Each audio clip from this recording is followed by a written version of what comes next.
Because we know the solubility should be in terms of mole per liter. So we have to convert this. We will use the Hess law to solve this question. Okay. We have to see that how can we get this equation. So 4 compounds are given and we have to arrange these compounds into the benzene ring is common for all these compounds. But in the B, C and D compounds. Hello students, welcome to Alan Overseas. I hope you all are doing well and I hope you are preparing well for your NEET 2023 exam. Okay, so here today we have come up with the most important 90 questions to enhance your preparation and to boost up your confidence. Okay, so here in this lecture, in this video, I will be discussing some questions related to chemistry and I will tell you what will be the pattern of these 90 questions. How will you get these 90 questions? Okay, so let's see the pattern. So here you can see that we have divided the 90 questions into 3 sets of 30, 30 and 30.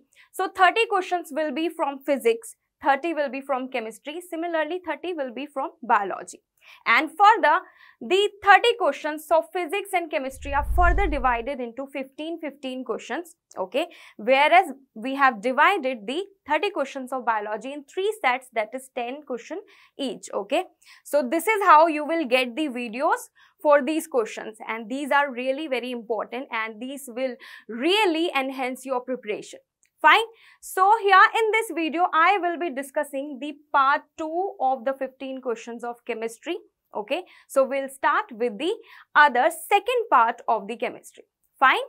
So let's start. Let's see the first question. Okay. So here we have the first question. The question is saying that the order of decreasing reactivity towards electrophilic reagent of the following. Okay. So here 4 compounds are given. First is benzene, second is toluene, third is chlorobenzene and fourth is phenol. So 4 compounds are given and we have to arrange these compounds into the decreasing order of reactivity towards the electrophilic reagent. Okay. So first tell me what will be the electrophilic reagent. Electrophilic reagent is basically that reagent which is electron deficient. Okay.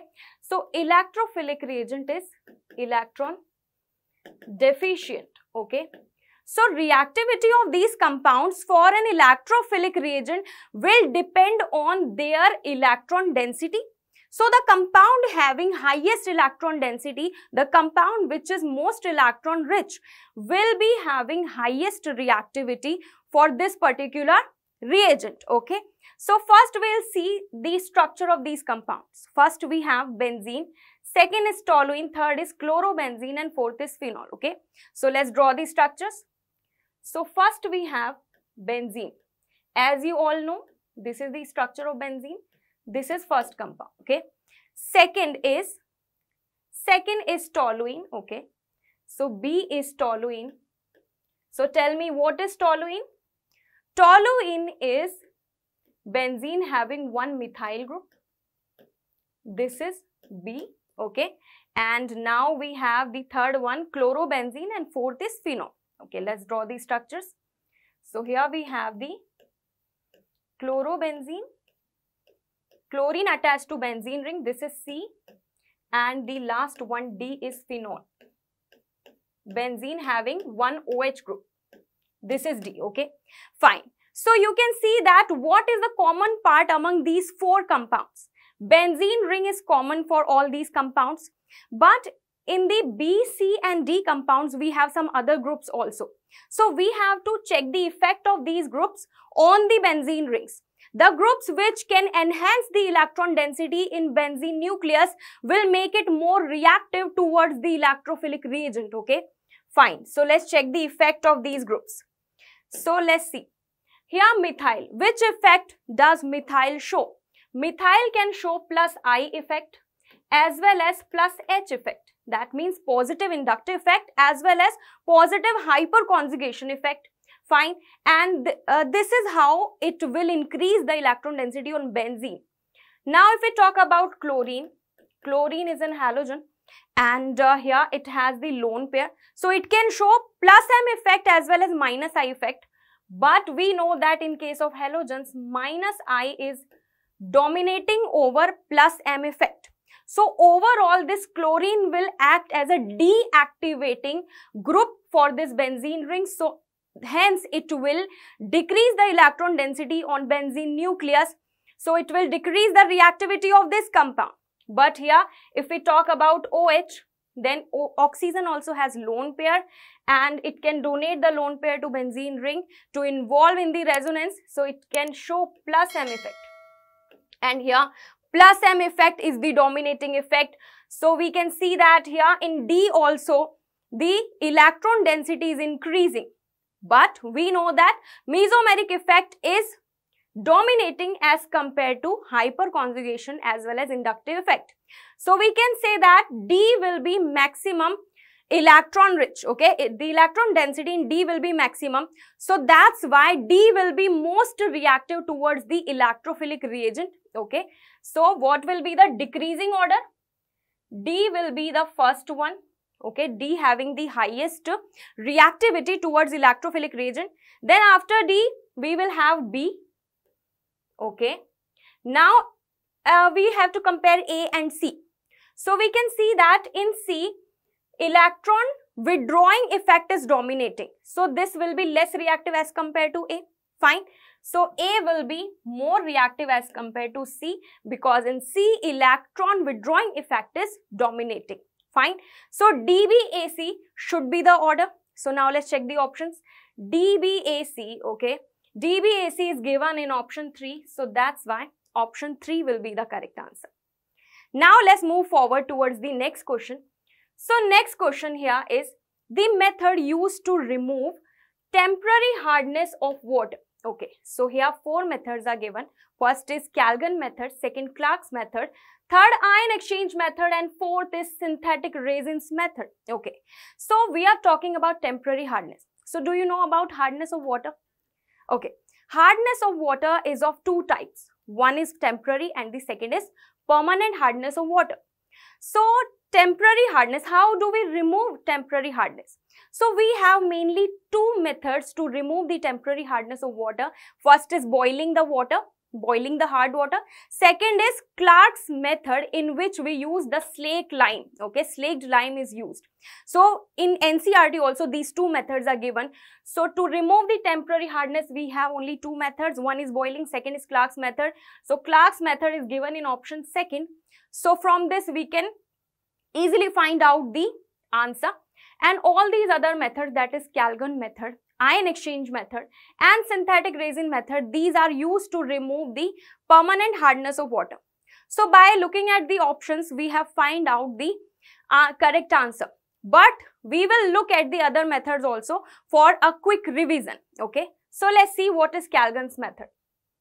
So in Calgon's method, what happens? In Calgon's method, we have a compound that is known as Calgon commercially, and its name is hexametaphosphate. Okay, chemical formula will be NaPO3(6) or Na2NA4PO3(6). It is used to remove the permanent hardness of water. Fine. Let's see the reactions also. So what is happening here? You can see that 4 sodium ions are present in the complex, and these 4 sodium ions are replaced by the calcium and magnesium ions in the reaction. And we can say that calcium and magnesium ion, which cause the permanent hardness of water, so these ions are actually captured by this compound. So they are forming the complex, and this is how they are removed from the hard water. Okay. And the next method, Clark's method. As I told you that in this method, we used slaked lime. Okay. So what is the work? What is the function of slaked lime here? Slaked lime reacts with the bicarbonates of calcium and magnesium. We know that temporary hardness is due to the bicarbonates of calcium and magnesium ions. So slaked lime will react with the bicarbonates of calcium and magnesium ions, and they will be converted to their precipitates. Calcium will be converted to calcium carbonate, and magnesium will be converted to magnesium hydroxide, and these are the precipitates. So they will be removed in the form of precipitate. Okay, so this is how temporary hardness is removed by using the Clark's method. Now next method is ion exchange method. In ion exchange method, what we do? Ions are exchanged. As the name suggests, ions are exchanged. So hard ions, those ions which cause the hardness of water, are removed, are exchanged by some other ions which do not cause the hardness of water. Okay. So in this method, the hardness ions are replaced by non-hardness ions, for example, sodium ions. Fine. Now the last method is synthetic resins method. So in this method also we are doing the ion exchange, but here we are using the synthetic resins or synthetic polymers. So we know that we have two types of ions, cations as well as anions. So to exchange the cations we use cation exchange resins, and to exchange the anions we use anion exchange resins. So on the basis of this we have two types of resins, okay, and cations are replaced by H plus ions, whereas anions are replaced by OH minus ions. Fine. So now what will be the correct answer? The correct answer of this question will be option 2. Now let's move forward towards the next question, that is question number 18. So here we have the question, which of the following reactions are disproportionation reaction? Okay, so here 4 reactions are given and we have to identify the disproportionation reactions, okay, and then we have to select the correct option. Fine. So let's see how do we find out the disproportionation reaction. So first of all, we should know the meaning of disproportionation. Basically, disproportionation reactions are those redox reactions in which same element gets oxidized as well as reduced simultaneously. Okay, same element will be oxidized as well as reduced. Fine. So let's find out. Let's see the first reaction. So first reaction is copper to copper plus converting to copper 2 plus and copper. So we'll find out the oxidation state. In copper plus, the oxidation state of copper is +1. Here it is +2, and in copper metal it will be 0. So +1 to +2, copper getting converted to +1 to +2 will be oxidation, and +1 to 0 will be reduction. So same element is getting oxidized as well as reduced. So yes, we can say that this is a disproportionation reaction. Fine. Now let's see the next one. Here we have 3MnO4 minus, that is the magnate ion reacting with H plus ion acid and getting converted to MnO4 minus, that is the permanganate ion and manganese dioxide. Okay, so we'll find out the oxidation state. Here the oxidation state of manganese is +6 in magnate ion. In permanganate it is +7. Okay, in manganese dioxide it is +4. So +6 getting converted to +7, that means it is getting oxidized, and +6 getting converted to +4, that means it is getting reduced. So here also same element is getting oxidized as well as getting reduced. So that's why we can say that yes, this is a disproportionation reaction. Fine. Now let's move forward. Let's see the next reaction. We have 2KMnO4, that is the potassium permanganate, getting converted to potassium magnate and manganese dioxide. So what will be the oxidation state of manganese? In permanganate it is +7, in magnate it is +6, in manganese dioxide it is +4. So +7 getting converted to +6 and +4. So in both cases it is getting reduced only. Okay, +7 to +6 is also reduction, and +7 to +4 is also reduction. So here for manganese only reduction is taking place, although this reaction is a redox reaction because oxygen is getting oxidized. But if we talk about disproportionation reaction, then we can't say that this reaction is disproportionation because same element is not getting oxidized as well as reduced simultaneously. So this will be incorrect for this question. Now the last one, 2MnO4 minus, again we have the permanganates having oxidation state +7. Here we have +2 oxidation state, and in the product we have manganese dioxide, so its oxidation state is +4. So +7 is getting converted to +4, +2 is getting converted to +4. So same different oxidation state of the same element are getting converted to only one oxidation state. So this is a redox reaction, but this reaction is reverse of disproportionation reaction, and this is known as comproportionation reaction. comproportionation reaction.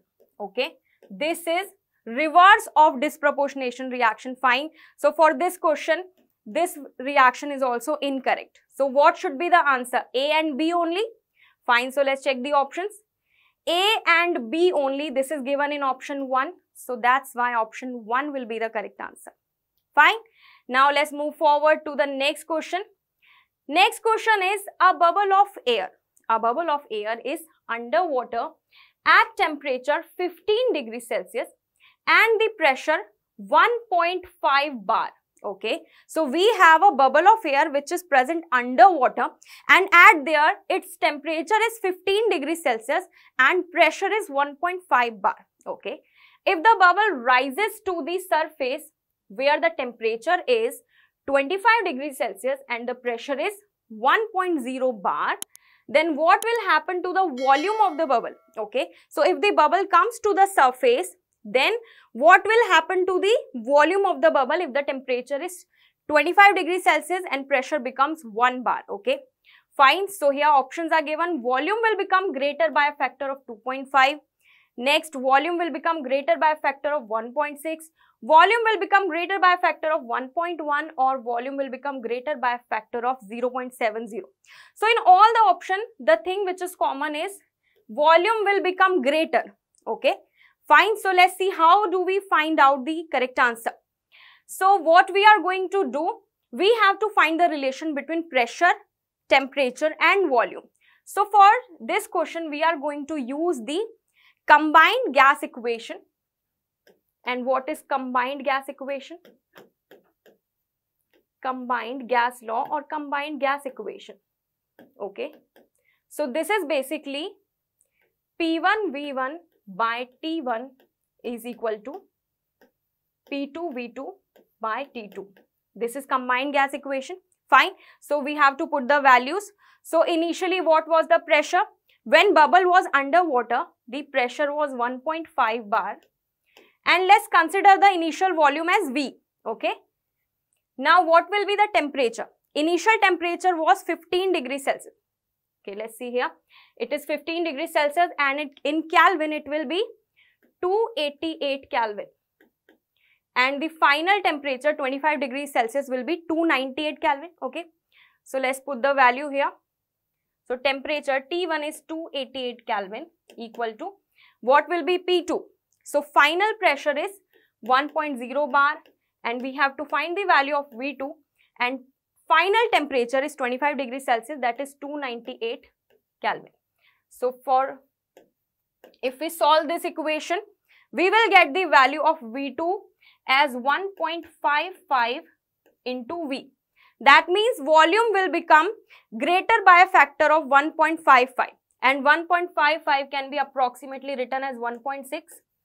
So we can say that approximately the volume of bubble will increase by a factor of 1.6. So now let's find the correct answer. Okay, 1.6 factor, it is given in option second. So that's why option second will be the correct answer. Now let's see the next question.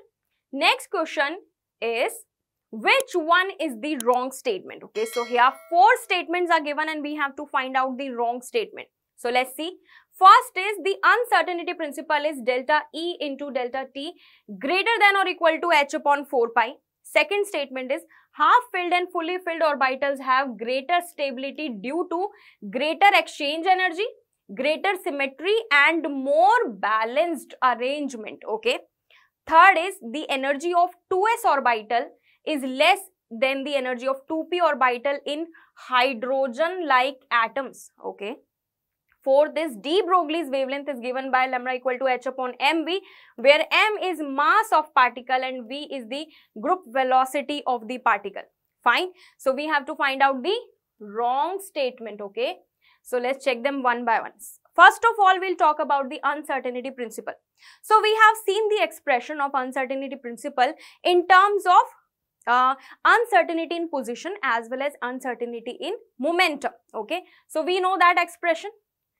So that expression is basically for position and momentum. The expression is delta x dot delta p greater than equal to h upon 4 pi, where delta x is the uncertainty in position Delta P is the uncertainty in momentum.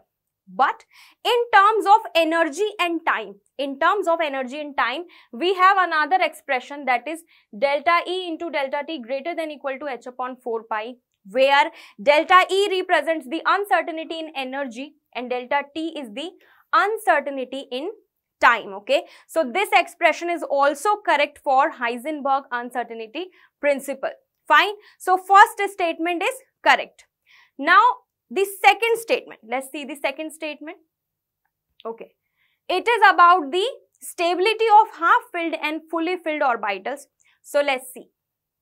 Okay, so if we talk about the half-filled and full-filled electronic configuration, we can see here that this is the half-filled electronic configuration, this is completely filled electronic configuration. So in both the cases, the electrons are symmetrically filled. If you look at the other electronic configurations other than the half-filled and fully filled, then you will see that there will be less symmetry. They will be unsymmetrically arranged, but here these are symmetrically arranged. So yes, we can say that here we have more symmetry and they are more balanced. Okay, they are more balanced electronic configuration. And in these two cases also we have more exchange energy as compared to the other electronic configurations. So yes, we can say that these two types of electronic configurations are stable due to more exchange energy, more symmetry and more balanced arrangement of electrons. So second statement is also correct. Fine. Now we'll look at the third statement. Okay, third is saying that energy of 2s orbital is less as compared to the energy of 2p orbital in case of hydrogen-like atoms. So whenever we talk about the uni-electron species, for uni-electron species,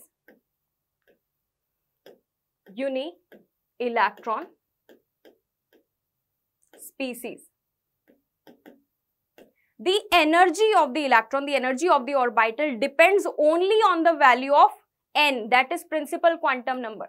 So we can say that energy will depend only on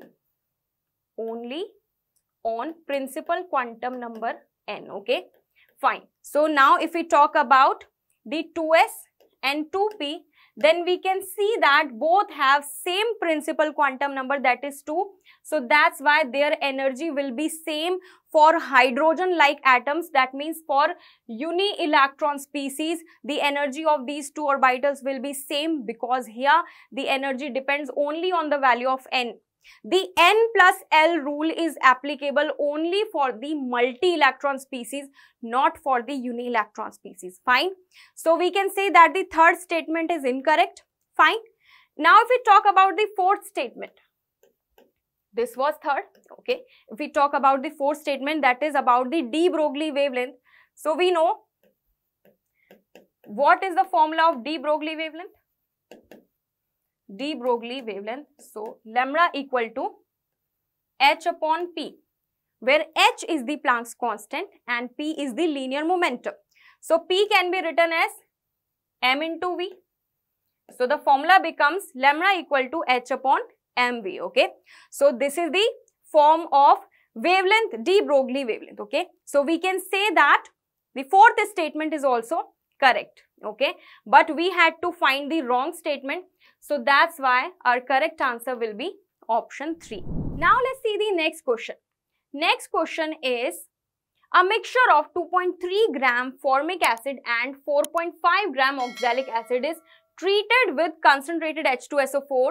The evolved gaseous mixture is passed through KOH pellets. Okay, so weight in gram of the remaining product at STP will be. Okay, so the question is saying that we have a mixture of 2.3 gram formic acid and 4.5 gram oxalic acid. Okay, so this mixture is treated with concentrated sulfuric acid.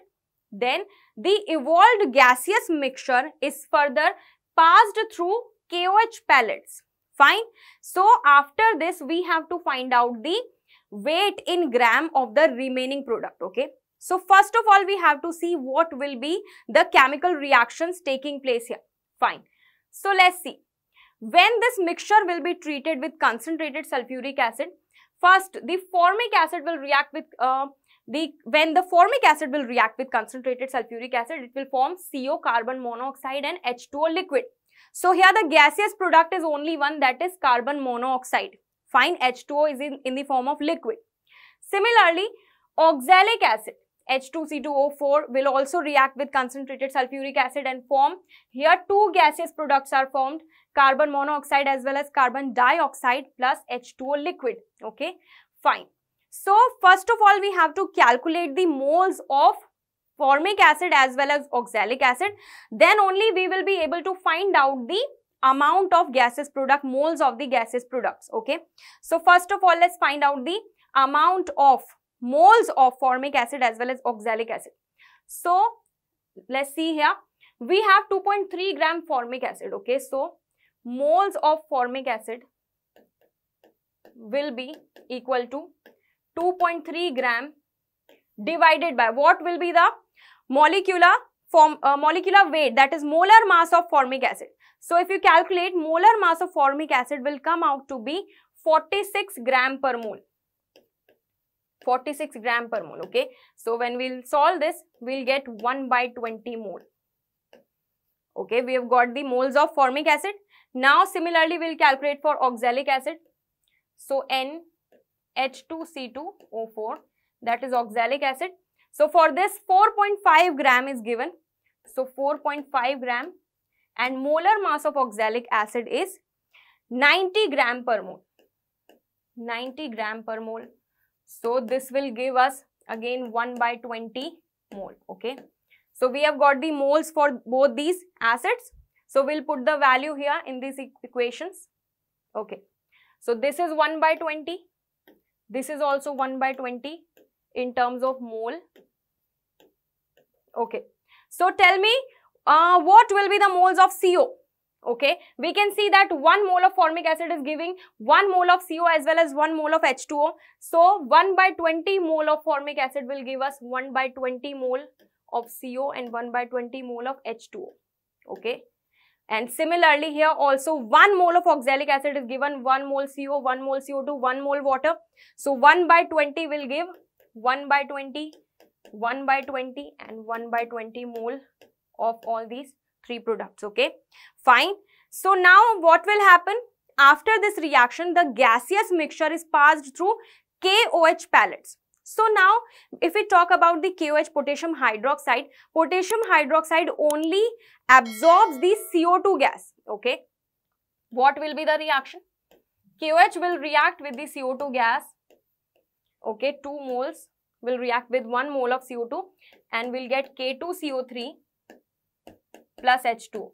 K2CO3 plus H2O. Okay, so this will react only with the CO2 gas, not with the carbon monoxide gas. So when the gaseous mixture will be passed through the KOH pellets, only the CO2 gas will be absorbed, CO gas will be remaining. Okay, that will be the remaining product. Okay, so after this second reaction, only CO will be left.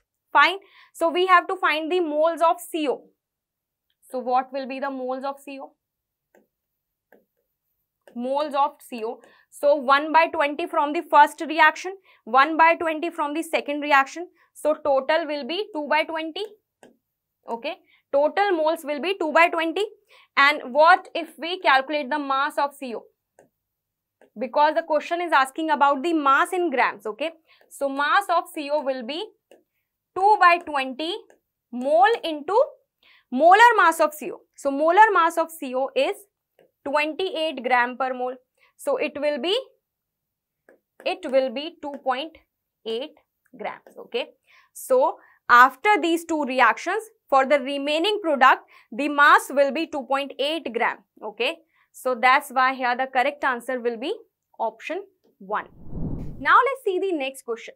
So here we have the next question, that is, consider the following processes. Okay, so these 3 reactions are given here, and for these 3 reactions, the value of delta H is given here in kilojoule per mole. Okay, for first reaction, the value of delta H is 150, positive 150 kilojoule per mole. For second reaction, it is minus 125 kilojoule per mole. For third, it is plus 350 kilojoule per mole. Okay. So for this reaction, B plus D gives E plus 2C. Delta H will be, okay. So for 3 reactions, the value of delta H is given, and for the 4th reaction, we have to find out the value of delta H, okay. So here in options, the values are given in kilojoule per mole. So how will we solve this question?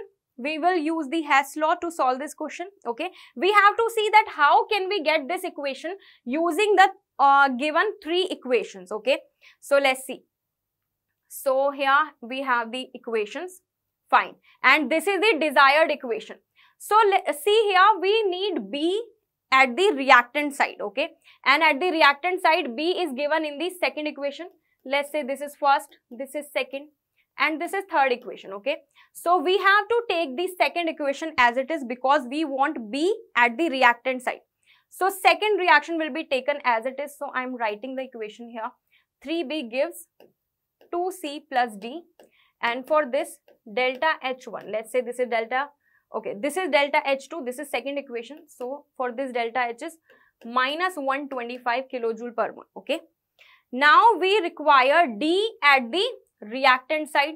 So D at the reactant side can be taken from the third equation, but we have to reverse the third equation, okay.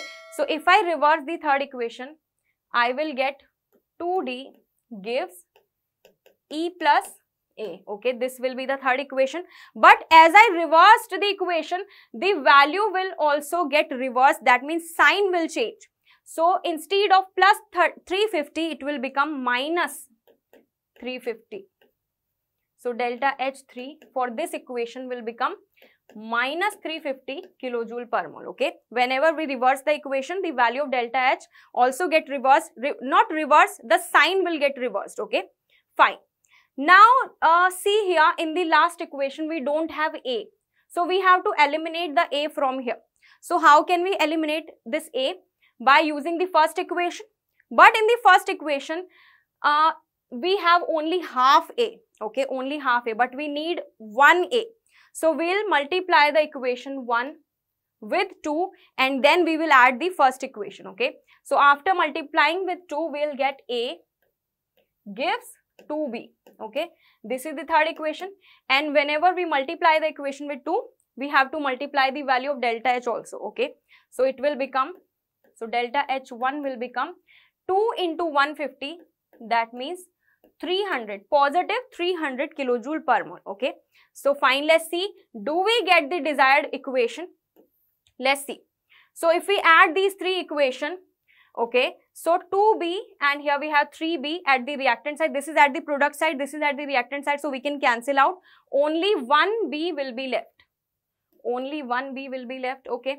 Similarly, A will be cancelled out, and here we have 1D and here we have 2D, so 1D will be left, okay.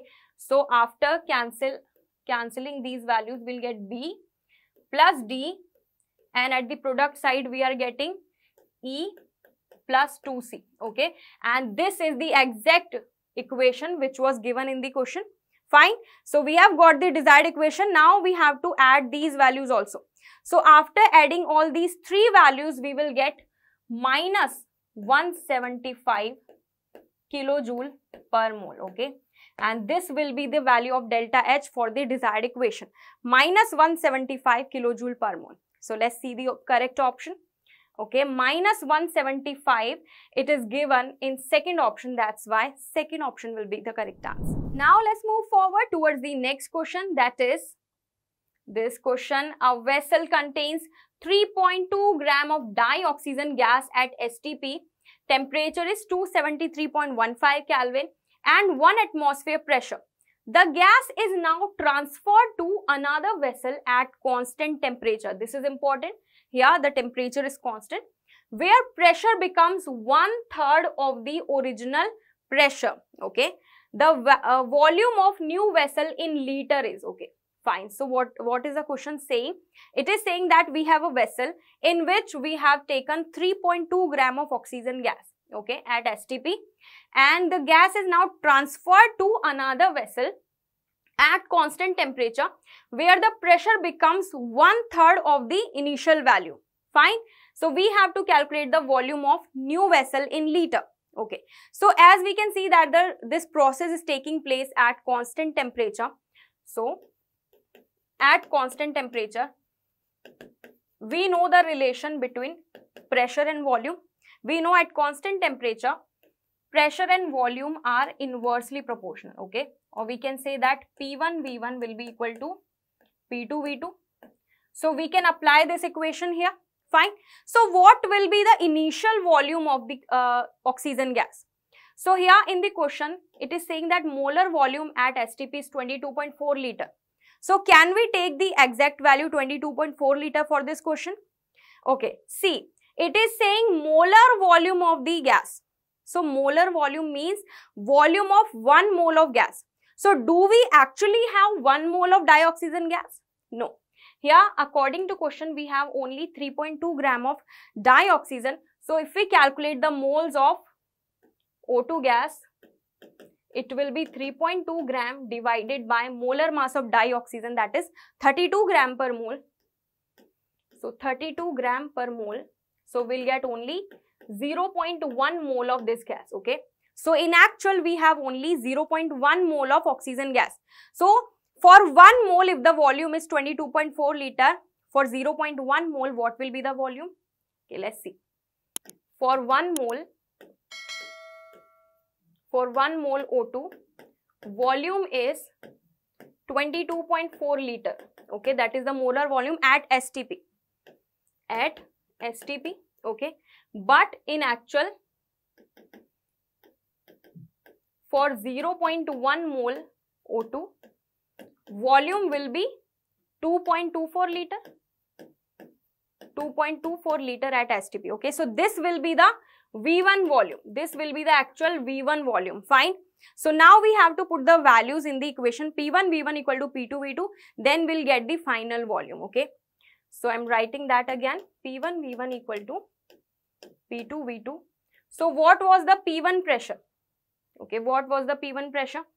Okay, here no pressure is given. It is saying that finally the pressure becomes 1/3 of the initial value. And if we look at the STP pressure, it is saying it is 1 atmosphere. So we can take 1 atmosphere at STP. Fine.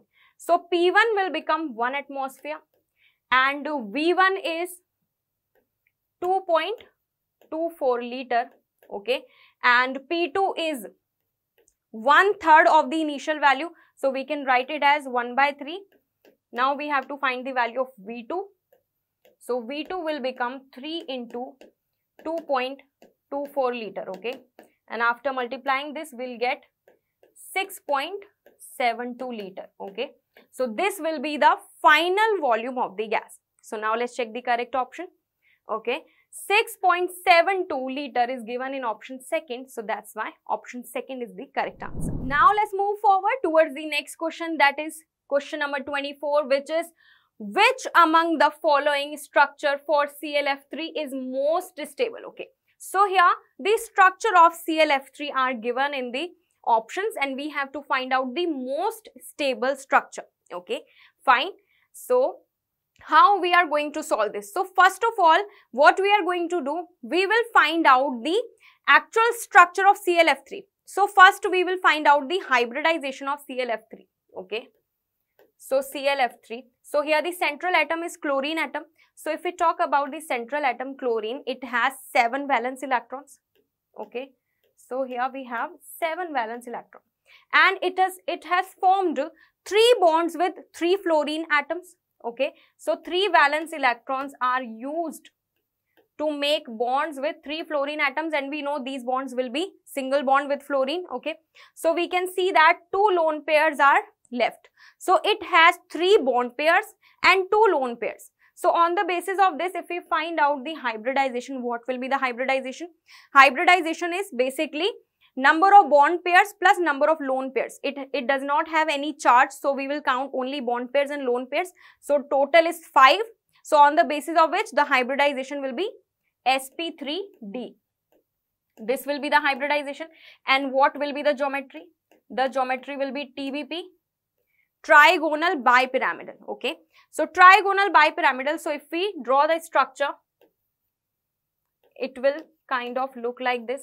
And we know in TBP geometry we have two types of bond, axial and equatorial. So these two bonds are axial and the remaining three are equatorial. Okay.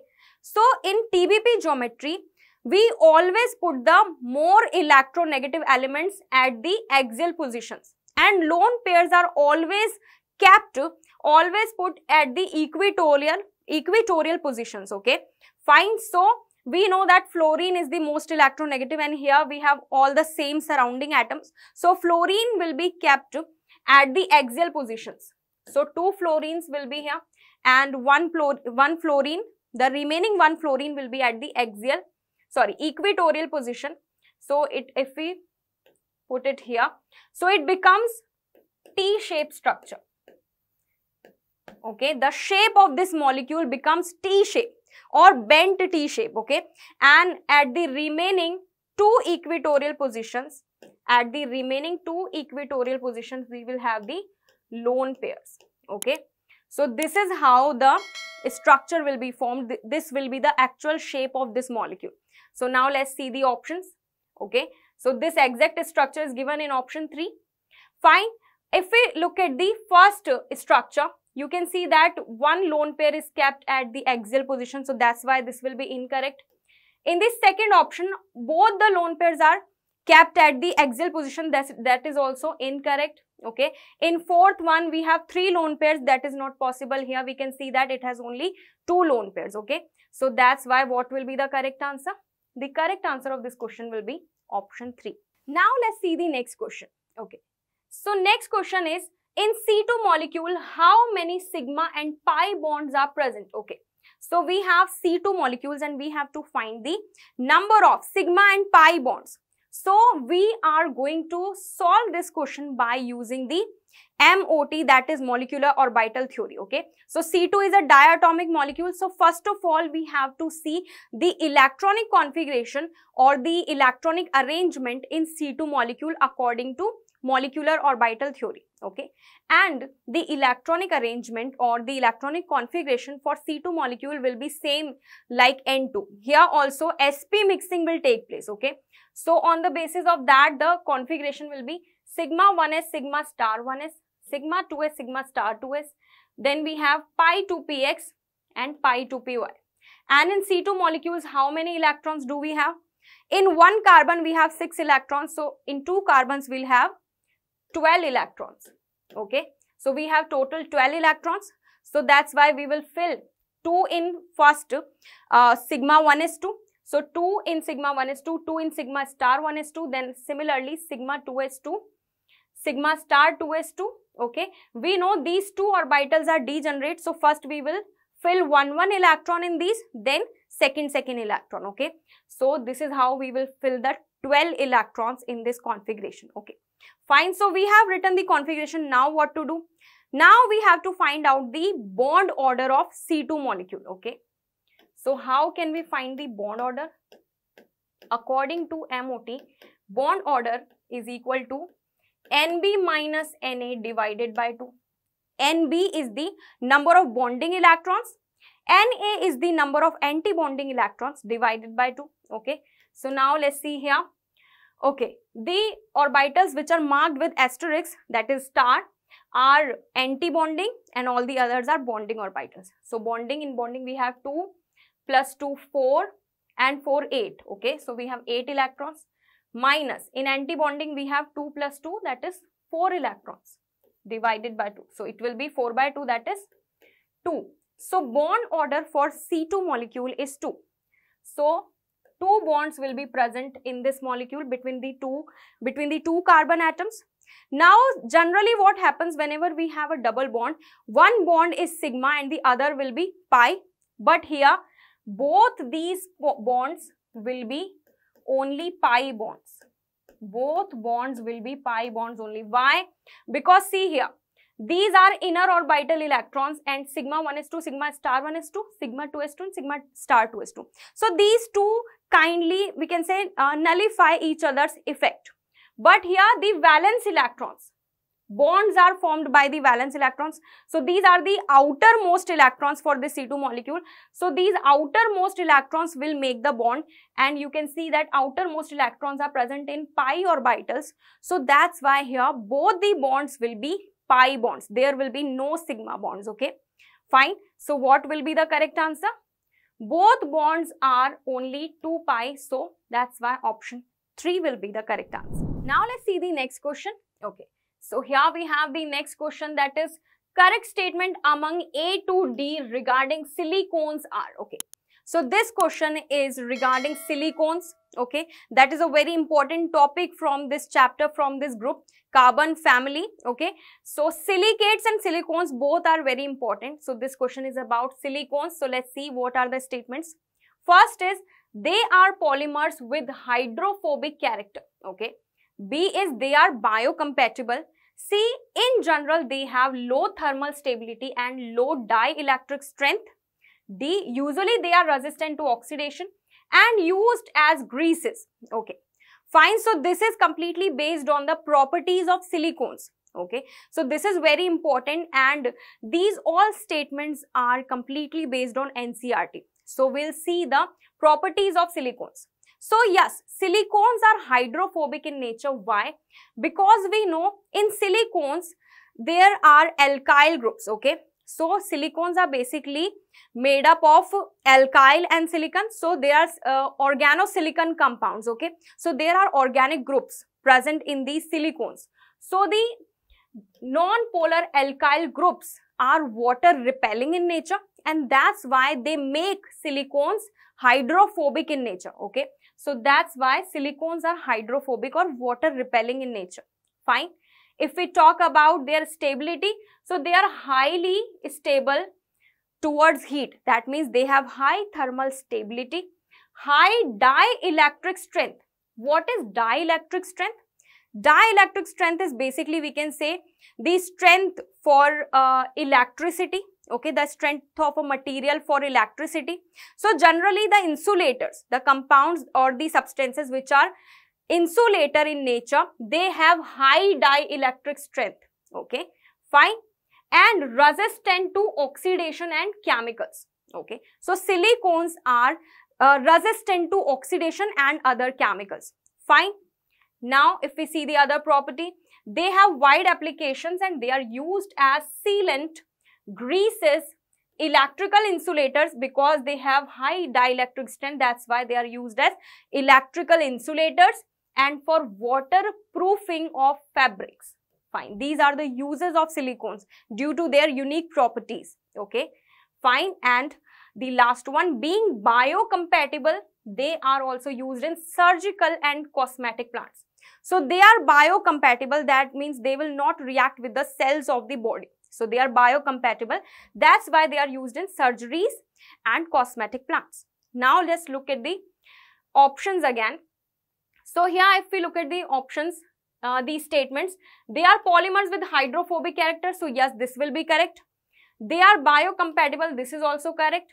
In general, they have low thermal stability. No, they have high thermal stability. So this will be incorrect. And low dielectric strength, this is also incorrect. They have high dielectric strength. So this statement will be incorrect. And D, usually they are resistant of oxidation and used as greases. Yes, this is right. That's why it has very wide applications as greases and sealants. Fine. So there is only one incorrect statement, all the other are correct. So we have to select the correct statements. So A, B and D are correct. So that's why option 4 will be the correct answer. Now let's see the next question. Okay. So here the next question is, which of the following is incorrect statement? Okay. So again we have these statements and we have to find out the incorrect statement. So statements are PF4 is covalent in nature. Second, SiCl4 is easily hydrolyzed. Third is GeX4.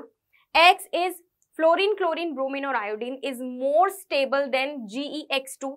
And fourth is SnF4 is ionic in nature. Okay. So these 4 statements are given, and again this question is completely based on NCERT. These statements are exactly given in the NCERT. Okay. So if we talk about the stability of tetrahalides of these elements, tetrahalides of carbon family, then we can say that all the tetrahalides of this group are covalent in nature. Most of the MX4 are covalent in nature, but we have few exceptions.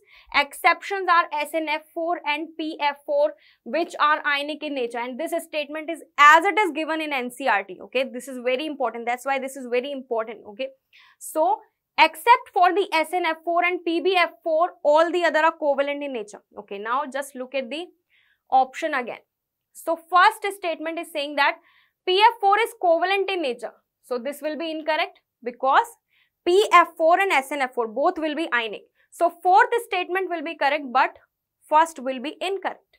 Now if we talk about the hydrolysis of these tetrahalides, so again this is written in the NCERT that except for the CCl4 carbon tetrachloride, all the other tetrahalides are easily hydrolyzed. Okay, why? Because the central atom can accommodate the lone pair of electron from oxygen atom of water molecule in their d orbital. So except for the carbon, all the other elements of this group have d orbitals, so they can accommodate the lone pair donated by the oxygen of water molecule. That's why they are easily hydrolyzed. Okay, so except for the CCl4, all will be easily hydrolyzed. So yes, we can say that SiCl4 can be easily hydrolyzed. So second statement is also correct. Okay, second is also correct. Now what about the third one? GeX4 is more stable than GeX2. So here we know inert pair effect works. Okay, so inert pair effect, what is inert pair effect? It says that when we move down the group, the stability of lower oxidation state increases and the stability of higher oxidation state decreases. But this will be applicable only for the last element of that group. That means it will be applicable only for the lead. Up to germanium, higher oxidation state will be more stable as compared to lower oxidation state. So we can say that if we talk about the thermal and chemical stability, GeX4 is more stable than GeX2. Okay, but if we talk about the lead, then PbX2 will be more stable than PbX4. So that will be applicable only for lead, for which the lower oxidation state will be more stable as compared to the higher one. So we can say that the third statement is also correct. Okay, so one is incorrect, but all the other are correct. But the question is asking about the incorrect statement. That's why here option 1 will be the correct answer. Now let's move forward towards the next question. That is, okay, next question is, at 527 degrees Celsius, the following reaction has Kc equal to 4. Okay, so at this particular temperature, this equation is given: ammonia gas giving half N2 gas plus 3 by 2 H2 gas, and for this equation value of Kc is given, that is 4. Okay, so now what will be the Kp for the reaction given here? So the next reaction is given as N2 plus 3H2 gives 2NH3 gas. Okay, so we have to find the value of Kp. So in first equation Kc is given, and for the second equation we have to find out the value of Kp. Okay, fine. And in the options some expressions are given. Fine, so let's do this. So first of all we will see the equations. So first equation is ammonia giving half N2 gas plus 3H2 gas. And for this, if we write the expression of Kc, what will be the expression? It will be N2 gas, concentration of N2 gas into concentration of H2 gas. And here the power will be 1 by 2, here the power will be 3 by 2, divided by concentration of ammonia, okay, raised to the power 1. This will be the expression for Kc for this equation. And for this the value is given as 4. Kc is given as 4. Okay. Now the next equation which is required, which is the desired equation, this is N2 gas plus 3H2 gas gives 2NH3. So if we compare these equations, we can see that first the reaction is reversed. And multiplied with 2. Okay. So what we are going to do? Reversing the equation 1. Let's say this is equation 1.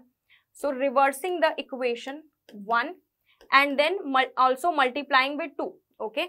So multiplying the equation with 2 and reversing. So whenever we reverse the equation, the value of Kc also get reversed. So for this equation, if we talk about the Kc prime, let's say for this equation the equilibrium constant is Kc prime. So Kc prime will be 1 by 4. Okay, but we are multiplying the equation with 2. So whenever we multiply the equation with any number, that number goes into the power. Okay, so here the power will become 2. As we are multiplying it with 2, so it will become the power of this value.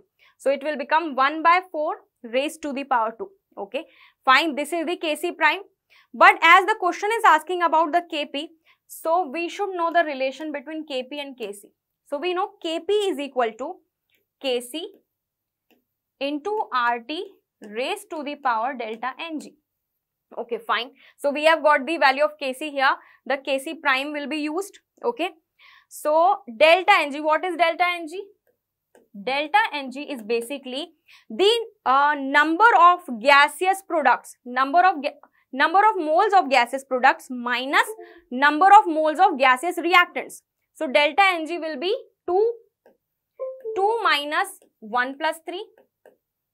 2 minus 1 plus 3, that will be minus 2.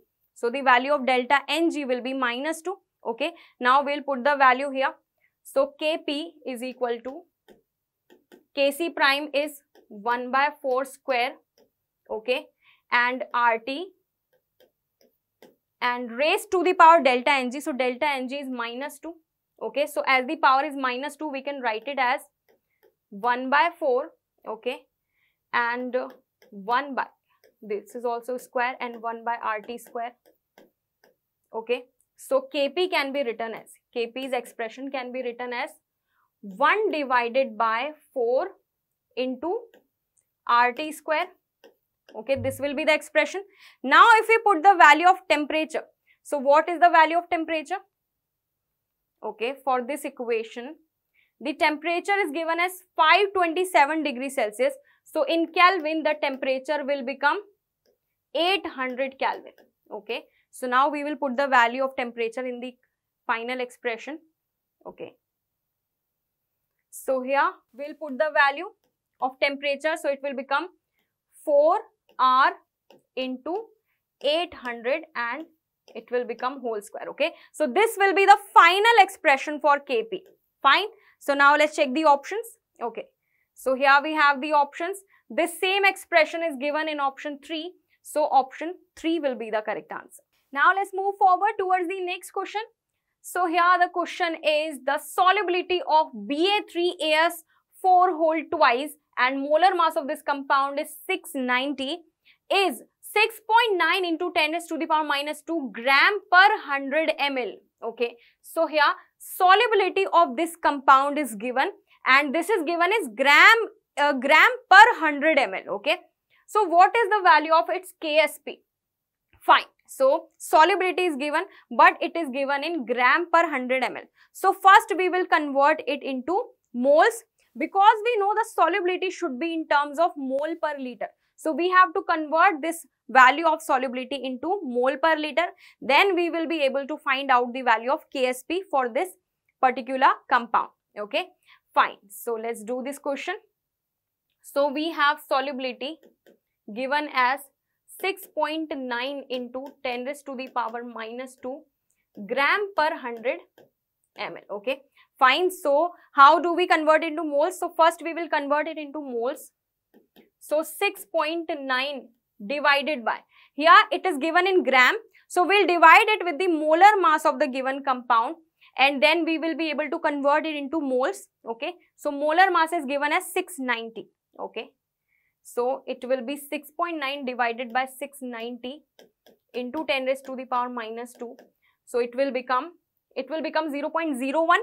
0.01 into 10 raised to the power minus 2. This will be 10 raised to the power minus 4 mole per 100 ml. But for 100 ml, if the solubility is 10 raised to the power minus 4 mole, then for 1000 ml, that is 1 liter, what will be the value of solubility? So we are writing here for 100 ml, the value of solubility is 10 raised to the power minus 4 mole. So for 1000 ml, the solubility will be 10 raised to the power minus 4 divided by 100 into 1000. Okay, so it will become 10 raised to the power minus 3 mole per liter. Okay, this is the value of solubility for this compound. Okay, fine. So we have got the solubility. Now we have to find the value of Ksp. So what will be the expression for Ksp for this compound? So I am writing here Ba3ASO4 whole twice. How will it ionize in the solution? We will get 3 Ba2 plus ions, aqueous, okay, plus we will get 2 ASO4, 3 minus ions, aqueous, okay. This is how this compound will get ionized, okay, fine. Now, if I say that the solubility for this is 3S and for this it will be 2S, multiplying with the stoichiometric coefficient, what will be the expression for Ksp? So Ksp will become 3S, and as the stoichiometry is 3, so it will become 3S cube, and here the stoichiometry is 2, so it will become 2S square, okay. So 3 cube into 2 square will give us 108, and the S raised to the power, sorry, not 4, it will be 5. 3 and 2, 5. S raised to the power 5. So this will be the expression for Ksp, okay. So now we have to put the value of solubility in this expression, then we'll get the correct answer, okay. So now let's calculate.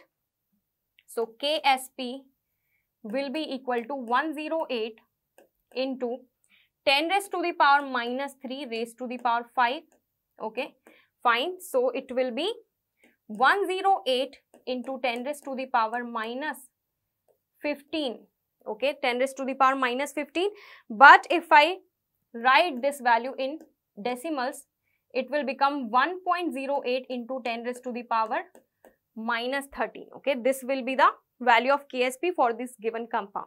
So now let's check the options, okay. So this value is given in option second, so that's why option 2 will be the correct answer. So now let's see the next question.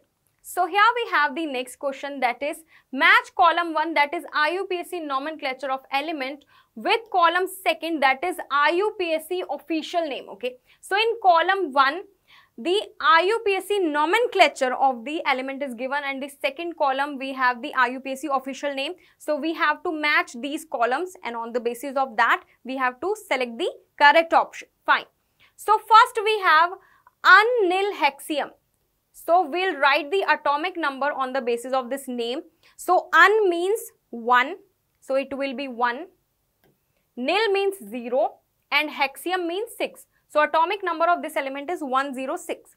Similarly, here we have unnil trium. So un means 1, nil means 0, trium means 3. So it is 103. Next, unnil anium. So un is 1, nil 0, anium means 1, okay. So it is 101, and the last one unnil pentium, so it will be 105, okay, fine. So we have got the atomic numbers. Now what about the official names? So there is a thing that you have to remember these names, okay. So first, if we talk about the 101, that is unnil anium, so 101 atomic number compound is mendelevium, okay. So for 101, that means for C the correct answer should be S, okay. Now let's find out the correct option. So for C, S should be right, and this is given in only one option, that is second option. So from this one match only we have got the correct answer, because this is given only in the one option. Fine. So we have got the correct answer, but we will check the other names also. So 106 is basically Seaborgium, okay. So R, so A, for A, R will be correct. This is also given in second option. Fine.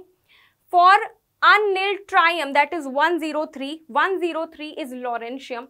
So for B, P should be correct, and this is also given in second option. Fine. For B, we have P. Now the last, unnil pentium 105 is Dubnium. Okay, so for D, Q will be correct, and this is also given in the same option. So yes, it confirms that second option will be correct. Okay, so that's why here the correct answer will be option 2. So that's it from my side for today regarding this video lecture. But we have provided many more such lecture regarding these 90 questions, so must watch those videos regarding this series. You will find the links in the description, and you will find the link for the playlist also. So must watch those videos to enhance your preparation. Fine. But still, if you have any query or doubt, do write your query or doubt in the comment box, and if you have any suggestion also, you can write in the comment box. And I will wish you all the best for your NEET exam, and stay tuned with us. Thank you.